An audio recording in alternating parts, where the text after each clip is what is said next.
ఇక తెలంగాణలో కులగణనపై కుల సంఘాల నేతలకు వివరిస్తామని మంత్రి పొన్నం ప్రభాకర్ అన్నారు. కులగణనను దేశం మొత్తం చేయాలని రాహుల్ గాంధీ డిమాండ్ చేస్తున్నారని ఆయన తెలిపారు. వెనుకబడిన వర్గాలకు అన్యాయం జరుగుతూ ఉంటే చూస్తూ ఊరుకుంటామని ప్రశ్నించారు.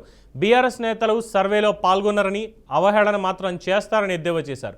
సర్వేలో పాల్గొన్న వాళ్లకే కులగణనపై మాట్లాడే అవకాశం ఉందని పేర్కొన్నారు పొన్నం ప్రభాకర్.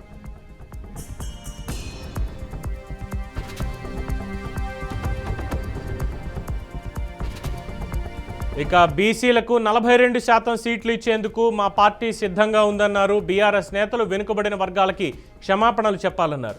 కులగణనలో ఏ తప్పు లేదు, ఏదైనా తప్పు కనిపిస్తే నా దృష్టికి తీసుకురావాలని, సబ్ ప్లాన్ పథకాల రూపకల్పనకు ఈ సర్వే ఉపయోగపడుతుందని తెలిపారు. స్వాతంత్రం వచ్చినప్పటి నుంచి కులగణన చేయాలనే డిమాండ్ ఉందని, ఏళ్ల నుంచి పెండింగ్లో ఉన్న దీన్ని మా ప్రభుత్వం పక్కాగా పూర్తి చేసిందని చెప్పారు. ఇందులో భాగంగా ప్రజలు ఇష్టపూర్వకంగానే సమాచారం ఇచ్చారని, కులగణన చెయ్యబోమని కేంద్రంలో భాజపా అఫిడవిట్ ఇచ్చిందన్నారు. ఆ పార్టీ ఫ్యూడలిస్టిక్ పార్టీ అని పొన్నం ప్రభాకర్ బీజేపీని విమర్శించారు.